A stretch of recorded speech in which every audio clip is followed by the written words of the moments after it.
This is a production of Florida State University. Coming up on FSU Headlines, Florida State University celebrates the class of 2019. Florida State researchers break an important record, and the national champions prepare to defend their title. Stay tuned for these stories and much, much more. FSU Headlines starts now. Hello and welcome to another edition of FSU Headlines, coming to you from the beautiful campus of Florida State University here in Tallahassee. I'm your host, Dennis Schnitker. It's back to school time again, and here at Florida State, that means greeting more than 40,000 new and returning students. But first, we said goodbye to a group of graduates from the class of 2019. Here's all the sights and sounds from Florida State's Summer Commencement ceremonies.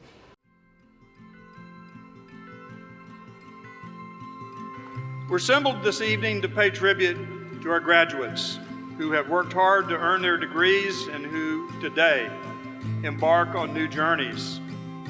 The university and this gathered assembly, I congratulate them and wish them every single success. As this chapter of your life comes to a close, take a moment to reflect. What exemplifies the life of a student at Florida State University? What exemplifies your experience? Persevere, be persistent, don't quit, never give up. You're gonna make mistakes, you're gonna fail. It's those people who, when they lose, hitch up their pants, wipe their brow, and go after it. Get a good education. You're off to a great start. Florida State University, under John's leadership and the faculty that you're looking at, has become one of the top universities in our nation. Be proud of FSU and make FSU proud of the class of 2019. May God bless you. Thank you. I hereby confer upon you the appropriate degree for which you have qualified. You may now change your tassels from right to left.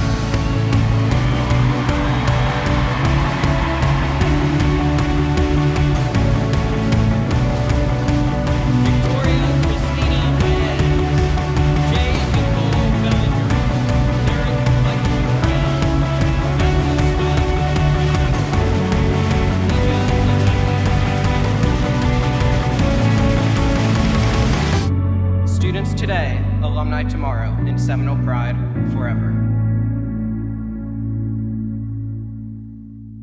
More than 2,600 graduates earned degrees this summer, and of those, 1,400 participated in 2 summer commencement ceremonies. Congratulations to all of the Florida State class of 2019. And as many of those graduates know, the STEM fields, also known as science, technology, engineering, and math, are in high demand these days. So teaching STEM courses is a top priority. And with that in mind, Florida State created the Young Scholars Program to prepare high-achieving high school students for college and top careers. We recently caught up with some of those students to see the Young Scholars Program in action. These species are in one group, right? And that's because they're genetically similar. This is the 37th year of the Young Scholars Program, and we bring students, talented high school students from all over the state, to come live on campus for 6 weeks and do academic coursework as well as research. They give quite a bit of venom for the size that they are. We get over 200 applicants every year for 40 positions, and they're just really the best of the best from all over the state. We just took a pipette, mixed it with like a little bit of water so it's easier to pick up. It's an extremely cool opportunity, of course, being here and being able to talk to so many people who are interested in pursuing research in the future. And the topics vary so much, all the way from like math to chemistry to biology. So there's really quite a range, and you can learn a whole lot being here. I'm extremely grateful to actually be here. I know that we're all on scholarships, and it's actually such a great opportunity. I have no idea like how I got into this. I'm just so happy to be here like this. I really am. For the gender equality index, there's like 7. Coming to this program, I feel like less intimidated to go to college and just more excited about it. College seems like such a daunting like part of your life, and now that I've experienced like a little bit of it, I'm definitely more ready to go into it, and I know what to expect and like what I can do. All right, super program. And this is Super 2. Each summer, Florida State University provides the 40 or so participants in the Young Scholars Program room, board, and tuition absolutely free of charge. great program. Florida State University researchers received a super level of funding from federal, state, and private sources in the 2019 fiscal year. The total, a record $233 million. That's a $7 million increase from the past fiscal year and a new school record. The funding will support investigations into areas such as health sciences, high-energy physics, and marine biology.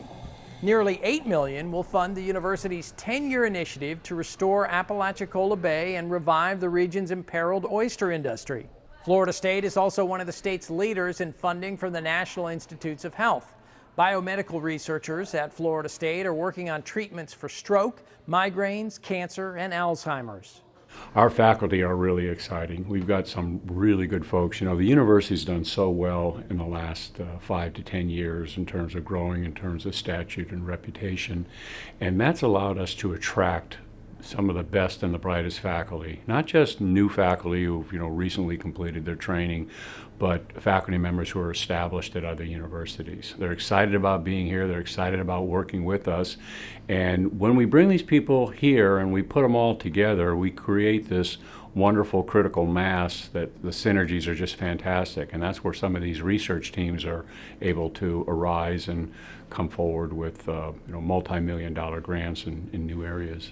And this swell of record research activity coincides with the dramatic jump that FSU has made in the national rankings of public universities. Researchers from FSU's philosophy and psychology departments recently joined forces for a new study on morality, specifically the psychology behind moral decision making. The study challenges stereotypes about responses people have when confronted with moral dilemmas, logic or emotion. The answer is not always easy to predict. So we were looking at the link between reasoning and morality, and we wanted to understand a particular puzzle about the reasoning and morality. So there's people who've found in the past that certain types of moral reasoning is associated with reflective reasoning, and other types of moral reasoning is associated with more impulsive reasoning. But that finding was happening sometimes and not all the time, and we wanted to know why is this an infrequent finding? So that's kind of what motivated the research. The research team used both philosophy and cognitive science to find new answers to age-old questions about morality. To learn more, visit news.fsu.edu. The Florida State University-based National High Magnetic Field Laboratory is home to a pair of FAMU FSU College of Engineering researchers studying what causes migraines. And they're conducting that research using one of the world's most powerful magnets. So what we'd really like to get out of it is to figure out what exactly is happening when you have a migraine on board. Migraine in particular is a disorder that doesn't receive a whole lot of attention actually, although it affects a wide swath of the community. So we're using high field MRI in order to look at the sodium distribution as well as metabolic impact to really evaluate not necessarily the triggers for migraine, but how migraine progresses around the brain and how it manifests itself as pain that disables so many people. So, when you look at something more clinical, you have this huge variety or assortment of triggers to migraine, but also this really remarkable symptomology that your clinical cohorts show. And with a more consistent model, we're hoping to identify maybe a common pathway that you can then use for maybe therapeutic intervention. In part, it's a bit of validation, but even more importantly, what it gives us is the ability to push it forward and to push it in new directions. So we've published quite a few papers recently on kind of evaluating the model and being able to understand what happens at really a biophysical level. What we're doing now is really taking the next step and seeing how current treatments for migraine, as well as some experimental treatments for migraine, might actually interrupt that pathway that sodium is involved in. So it allows us now to really kind of take the next step and look at how different pharmaceuticals and other therapies can be brought on board to kind of mitigate some of that pain, but not cover it up, really interrupt the process. The grant is provided by the National Institutes of Health. Well, still to come on FSU Headlines, the FSU Police Department apprehends a statewide award. We're really excited about receiving the award. Obviously, it's something that we do on a regular basis. It's not something that we gear up for. in order to win an award. It's really not for the award purposes. Stay tuned for this story and more when FSU Headlines continues in a moment.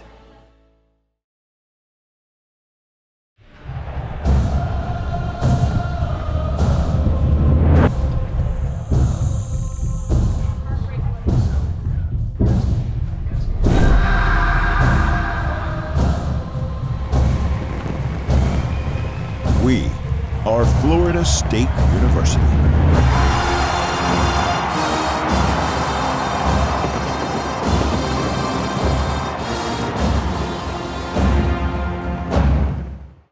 When you buy a Florida State University license plate, you're not just showing your school spirit. You're supporting students like us. In the lab, in the classroom, and in the library. Putting this tag on your vehicle helps Florida State students achieve their dreams. So show your pride. Purchase an FSU license plate today.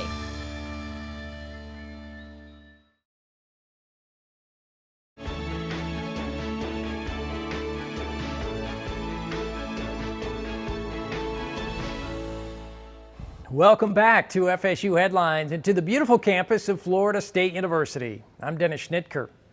2 Florida State University professors recently received a grant from the National Institutes of Health to study Hurricane Michael's impact on birth outcomes. Category 5 Hurricane Michael devastated the Florida Panhandle last October, but not all the damage could be seen. People across the Big Bend experienced emotional trauma and increased stress. Some even experienced decreased access to health care. Associate Professor of Geography Christopher Awejo is examining how storm-related stress, trauma, and reduced access to health care may increase a child's risk of low birth weight and chronic disease. The overarching goal is to really try to tease apart how these multiple interacting processes related to the hurricane are impacting birth outcomes. And birth outcomes are super important because they have both short-term effects on the children who are our most at risk and populations, as well as some surprisingly long-term effects. So being born below 5.5 pounds, for example, may increase your risk of developing chronic diseases decades later. A Florida State University College of Medicine researcher is using big data to help cancer patients. The goal is to significantly reduce cancer deaths by using the data to fine-tune and enhance screening practices in Florida communities. Improved screenings would then lead to earlier diagnosis and more effective treatments. There are significant racial disparities, particularly in health and health outcomes. And cancer are the inequities in cancer are some of the most poignant, I think. Over 1,000 women in Florida die each year that wouldn't die if we could make equal the rates between black and white in terms of breast cancer deaths.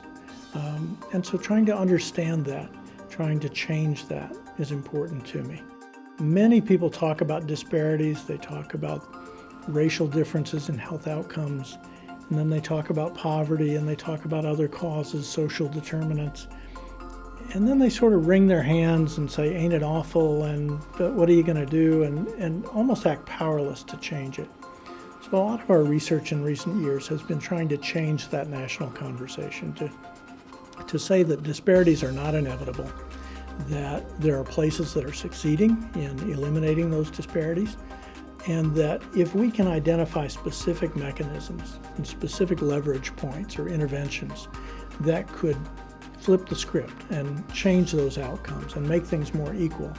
The goal is to understand things well enough that then we can bring them back to simplicity and bring them back to where I could take a cell phone app and sit with an individual in the community who's an advocate or a stakeholder and say, if we did this, we could decrease deaths in your community by this much. This research is backed by a 3-year grant from the Florida Department of Health totaling more than $800,000. The Florida State University Police Department has been recognized for its commitment to traffic and pedestrian safety.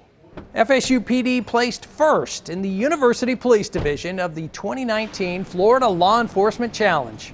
The Florida Department of Transportation hosts the challenge to encourage better enforcement of traffic safety laws with the aim of reducing crashes, injuries, and fatalities.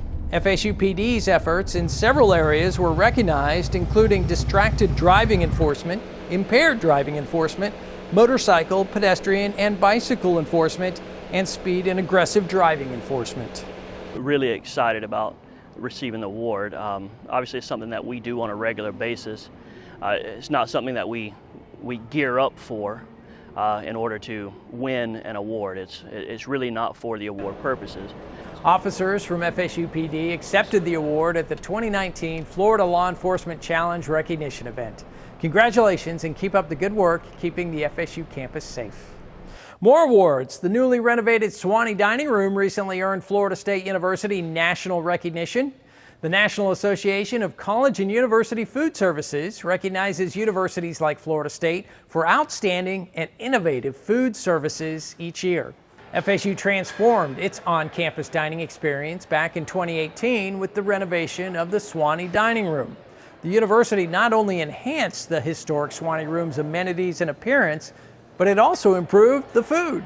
The expanded menu offers students healthier, locally grown options. FSU also created a new gluten-free, nut-free pantry to meet the needs of students with food allergies or dietary restrictions. Thanks to these efforts, Florida State's Seminole Dining Program is now a national example of excellence in food service. For the university, the award-winning Swanee represents a new vision for its dining services, and for students, it's a new modern space to share meals with friends. Before school was back in session this fall, a group of elementary, middle, and high school science teachers benefited from a special Florida State-led summer camp of sorts. Watch this. Right now, your learner hat, all right? I want you to put on teacher hat for a moment and recognize that this is an orienting question across the unit. One of the things that the Office of Science Teaching Activities does is to provide professional development workshops for working teachers. This is great thinking. I want you to continue to wonder. Here this summer, right now, we have teachers from kindergarten all the way through 12th grade. All right, so balloon number 1 will do hot because you want to do the hot water first. And we're thinking more deeply about how to teach science organized around the way that students learn best. Do you want the hot water to have the salt in it, or do you want the cold water to have the salt? Being more aware of the words that you're using that may have been your style, and being able to go into someone else's style is important. And so you have to learn that. It's not something that you just automatically are like, wait, let me think like you for a second.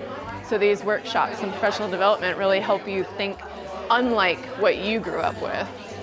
So I think coming to a training like this, it really opens your eyes and gives you a new outlook on we need to actually get students to be thinking about their own type of learning and critically thinking about how they can apply these things in real life, because when they move on from high school, that they need to know that they can apply it to real life applications and things like that. I think it's very valuable. It's a great refresher to really get me to remember, oh, this is why I do what I do. Coming up next on FSU Headlines, we'll head to the soccer pitch to meet up with the defending national champions as they prepare for the 2019 season. All of us are really excited to have everybody back on campus and start to get prepared for the upcoming games and kind of get reacquainted and get back on the field. And we'll see how other Florida State athletic teams are preparing for fall. FSU Headlines continues in a moment.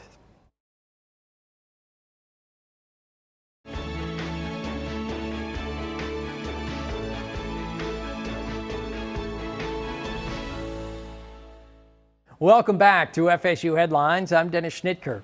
2018 was a banner year for the FSU women's soccer team. The team won the university's second national title in women's soccer, and they're looking to defend that title this year. FSU Headlines reporter Mark Vaughn had the chance to meet up with the team during preseason camp to see how they're getting ready for the season ahead. He joins us now with that story. Mark? Hey Dennis, well, it is an exciting time of year here at Florida State as the fall teams prepare for their seasons. Probably the most excited team, the defending national champion women's soccer team.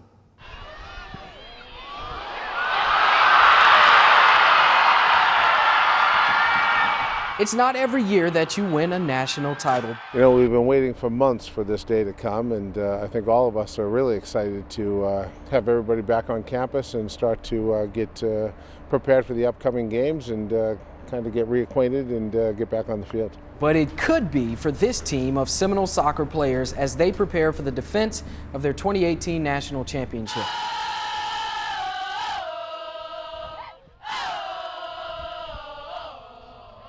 But as any coach knows, each year and each team is a little different, even when you return some of your key superstars.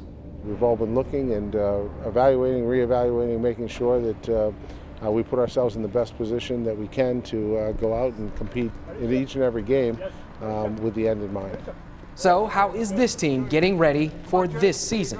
We feel like this team is totally familiar, but like with the kids that are just coming in this fall, I think that they have so much talent, and for sure they will contribute with this team. And it's very important for us, like, to get together, to practice together, to try to be in the standard that we need to play good. And that means putting in the work early and often. It's amazing coming back into the season. It gives us a lot of confidence knowing that last year we had such a great season, but again, this is a new year. We have a lot of work to do, and I think we're all just excited to go back out there and get it done. The month of August can be hot in Florida, but that prepares these FSU players for the long season ahead, with that end goal in mind when they first hit the field.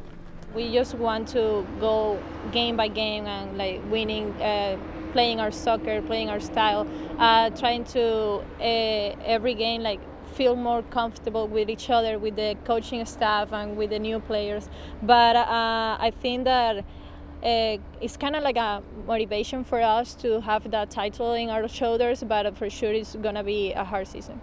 With key matchups out of the ACC to start the year, and then of course a tough ACC regular season schedule with some of the country's best teams on the list, FSU will definitely be tried and tested again this year. But that's all part of the fun. I think they are a hardworking, industrious group that's going to come out, compete, work to get better every day, challenge each other, and hopefully we'll be prepared when TCU comes to town and then beyond. It's August, and that means it's time to talk about the other type of football set to start here in Tallahassee, or Jacksonville, I should say. Florida State University fans have a lot to talk about as the Noles and second-year head football coach Willie Taggart gear up for the 2019 season. Football's certainly back on everyone's minds these days. The Noles went into camp in early August looking to put in the work to improve on a 2018 season that saw the team not play in the postseason. Now, with a year under their belts, the players and coaches are building on what Coach Taggart and staff started last year with the hopes of a better season in year number 2. My guys had a really good offseason in the classroom, in the weight room, and really excited about the work they put in, and now ready to get out and work on some football and see how much the weightlifting and running and conditioning and those guys working in the off season by themselves, seeing how much it pays off as we start camp and get a chance to see some of the new guys as well. So really excited about the 2019 Florida State Seminole football team, baby. We grew up a lot, man. You seen, like you say, guys working out on their own, putting in the extra work, going to watch film on their own. You just see us grow and get more mature as a team and becoming that one unit. Just consistency, you know, being consistent and being a leader consistently and being a playmaker consistently, just being me, you know, that's it. And last but not least in the preseason look at sports for FSU, we head inside to the hard court and the volleyball team. The women's volleyball team looking for an outstanding season.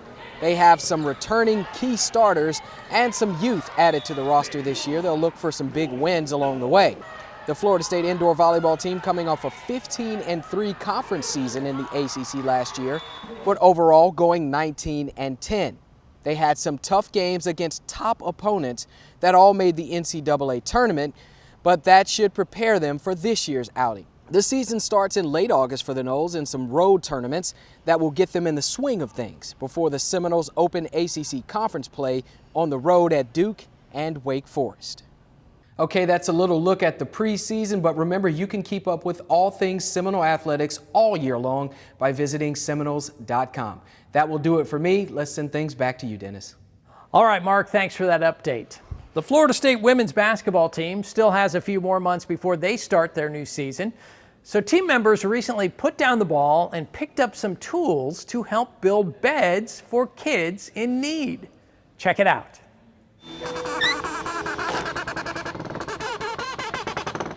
We're building 15 bunks, and we've had over 60 volunteers helping out this morning. We've got the FSU women's basketball team here. The coach said, clear all the girls' calendars. They're all going to be out here today, which was pretty cool to have the whole team come out today. We just wanted to give back to the community. We do quite a few community service things. This was something really different, very hands-on, and the fact that we get to help kids not sleep on the floor is just amazing. We don't want anyone to have to do that. It just makes me feel, it just makes all of us feel great, really, and just to know that they have somewhere to sleep at night just is very humbling. We're more than athletes, we're individual people, and we just want to give back. We just want to give everything we can to this community, whether it's on the court, in school, in the community, like in community service. We just want to give back always. I just like doing things for kids and just seeing them happy, so that's what motivated me to come today. It's so amazing. Like, I would never have done something like this if we didn't come as a team, and I want to reach out, and I want to make sure that I'm doing it myself as well. That's going to do it for this edition of FSU Headlines, which you can keep up with Florida State anytime on the university's official news website, news.fsu.edu. For everyone here at Florida State University, I'm Dennis Schnitker. Thanks for joining us. We'll see you next time.